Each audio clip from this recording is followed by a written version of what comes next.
There is emotional suffering, and also there is physical suffering, and at times mental suffering in relationships. So how do we see which aspects would do that? So here's my top 5, and of course there's there's plenty, but here's my top 5 that I have seen, through clients' stories, as well as different jobs that I've done. And so yeah, let's dive in.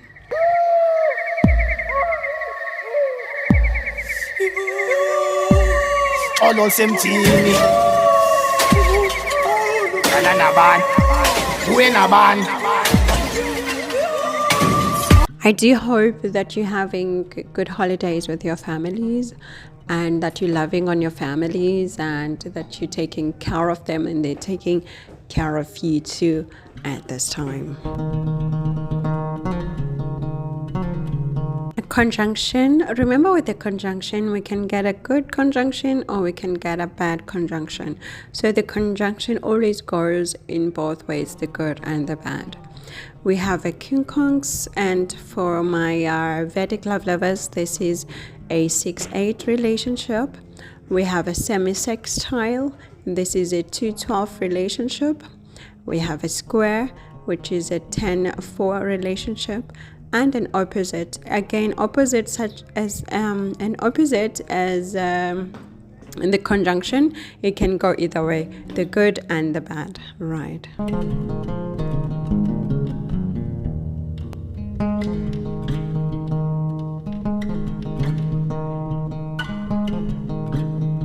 The first one that will cause suffering in a relationship, this is an emotional suffering as well as mental suffering, and also to an extent resources would also cause suffering. So that would be Moon and Saturn. Right? Why? Because Moon is resources, Moon is emotions, Moon is your mental state, your mindset, and Saturn is restrictions. Saturn is the lacking of something. Saturn is the limit, the boundaries. Saturn is the coldness, the barrier. And when they are together, then it means that the certain partner would tend to want to control the resources, limit the usage of those resources, limit the expressions of emotions, of mental state within a relationship, causing suffering. But to both of them, not only is the Moon going to suffer, but also the Saturn, because now they put themselves in a position where they're not receiving these emotions and these feelings and there's this care from the Moon partner because of the self-restriction as well as the restrictions placed on the Moon partner. So the second one, remember, these are not in any order of importance. They just placed randomly. So the second one would be Pluto overlaying in a partner's 10th house.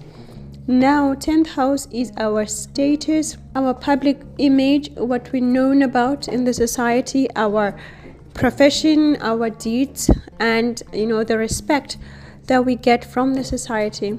Now when you place Pluto, which comes with transformations, which comes with turbulences as well as a shame, what it tends to do is that the Pluto partner would embarrass the house partner. But now, depending on the degrees of the housing itself, because remember, from the ascendant, your ascendant will tell us which degree it is in, and therefore all the houses will take each certain degree of a sign, right? Now, comparing to the Pluto, the degrees, then we will see, because at times it could be the house partner who's embarrassing and humiliating the Pluto partner. But here, to see who is going to be doing what, definitely check the degrees, because they will tell us who's suffering and who's causing the suffering. The third one is between Sun and Ketu. Now with this one, it's similarly to the 10th house and Pluto overlay. The sun is light. The sun is, the life, the vibrancy, the lamp that you have in your house so that you can see in the darkness, right? And Ketu is confusion, is lack of direction, lack of staying in one place. And also it is also wounding and hurting and cutting stuff and knots and binding and all of that, right? Now when they are together, what tends to happen is that there will be a huge scandal, because remember, Ketu rules the 8th house of scandals, co-rules the 8th house of scandals, the 8th house of shame, of embarrassments, of abuse, of wounding and all of that. And Sun, of course, will bring light to whatever it touches, right? So what tends to happen now is that there will be huge scandal that will be known, like people will just know, and it will be so embarrassing and so humiliating that trauma could come out of this situation, all right? And I can describe it like this. Just imagine taking a light going into a dark room. When you come in with that light, everything will shine, everything will be shown, right? You will be able to see literally everything. That's what's happened. That's what happens with Sun going to the 8th house issues or 8th house lords and all of that, right? And one thing that an example that I can think of is of Taylor Swift and Travis Kelce. When I did their Synastry, they have this conjunction of Sun and Ketu, and I just knew it, and I said it. I made the prediction that there would be a scandal that would come up and would be so huge. And I think a month after I made the prediction, it came to pass. We saw those AI pictures of Taylor Swift. They were embarrassing. They made these pictures of her doing things that are just so horrific, right? And Twitter was shut down, when it comes to her name. Like, it was just a huge embarrassing scandal. So this is what it does. This, of course, it's not brought intentionally by the partners to each other, but because you are together, you would go through this embarrassing moment and trauma and suffering, right? So yeah. The fourth one is Mars and Saturn. Mars is all about our physical energy, physical body, but also the mental state, because it's it rules the head. So logic, right? So that is Mars. So mental level is also described by Mars, right? But from the logic perspective. And now you have Saturn, as I described, limitations, restrictions, all of these things as described, right? They together, when they are together, Mars is all about passion, moving fast, moving now, doing it quick, doing it fast, out of passion, out of impulse. And Saturn is like doing it slowly, thinking over it, thinking about it, sleeping on it, repeating it, doing it in a very meticulous manner, right? With restrictions, with boundaries, respecting all the laws. Mars will break the laws. Mars is not thinking about, the risks beyond what it sees or what it wants.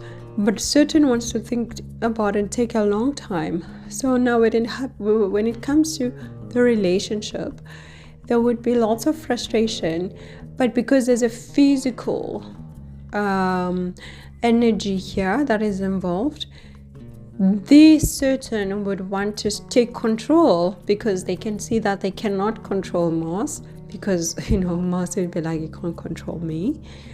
And then certain gets frustrated, and out of this frustration, then this is where the abuse happens. Here the abuse is given. There will be abuse. I don't care whose relationship it is.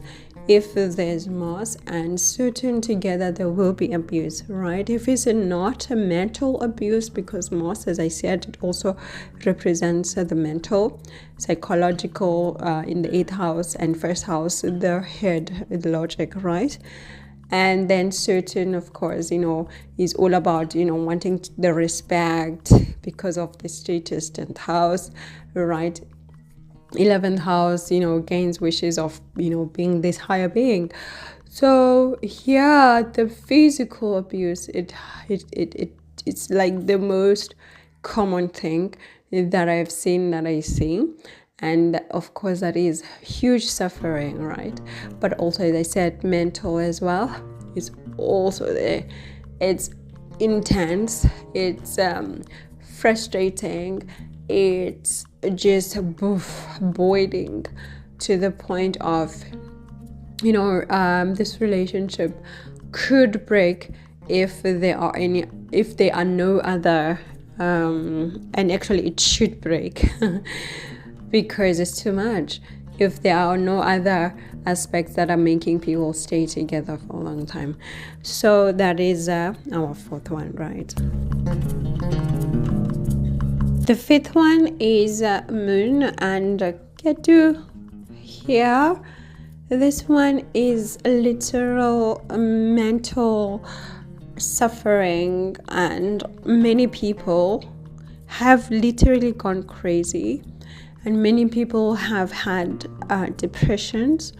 Many people have had psychological imbalances, and they've developed psychological disorders due to this one. So this is a very difficult one as well.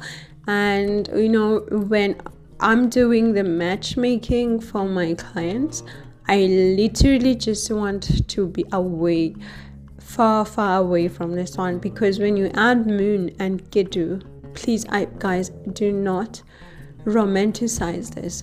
Don't say, oh my god, my comic. I know there's this vibe on YouTube or blogs saying, oh, my Ketu, my South Node is with my Moon, oh, it's so comic. Guys, please stay away from this one. I beg you, guys, and I care about your relationships. Please stay away from Moon and Ketu. It is not good for your health. It is not good for any relationship. And oh my gosh, it's just, I can't. No, just don't do it, please. The reason is that Moon is care and nurturing, like I explained, our mental state, our emotions, right? It is the money, the resources that we have. It is just your joy, your comfort, your warmth. And Ketu is confusion, is a recklessness. It is cut, it is wounding. And it's the wounding that doesn't care. It is the wounding that is not aware that is wounding you. It is just cruel. Like when you talk about psychopaths, it's people who hurt you, but who are not aware in terms of feelings that they're hurting you, because they are not able to feel. Ketu is like that because it doesn't have the head, the logic to think about its actions. So it will do whatever it does without being aware that it is doing it. And then you like, why is this partner hurting me? I try to explain to them that they're hurting me. I try to talk to them. I try to explain. I've expressed myself, but then it's like I'm talking to a wall. It is like that, and they will keep on doing it because they're scared to. It goes back, it goes, it comes, it goes back, it comes, it goes back, it comes. It will never end until you stop it. You are the moon with the intellect, with the mental awareness. So you just cut it loose, because this one is just suffering that will have breaks, it starts again. It has breaks, it starts again. It has breaks, it starts again. And the fun or like the most painful part is that it is bondage, because as I said, Ketu is knots, it's binding. So this is why you know people are just making these romanticized visions about this. Oh, my karmic. No, it's just bondage, because of what Ketu is representing, binding. So you are stuck in a relationship that is hurting you because you are romanticizing what you should not be romanticizing, right? Oh my gosh, I just got so angry when I see on YouTube, you know, these people, you know, these astrology vloggers who romanticize these dramatic, abusive aspects. You know, the same manner they do with with Mars and Venus. Oh, Venus and Mars, we have this spark. Oh, we need it for that 10. You do not need it. You don't need it, because what happens with Venus and Mars is that in the beginning it will feel like that boom, but as soon as that boom goes, it goes to just suffering. I cannot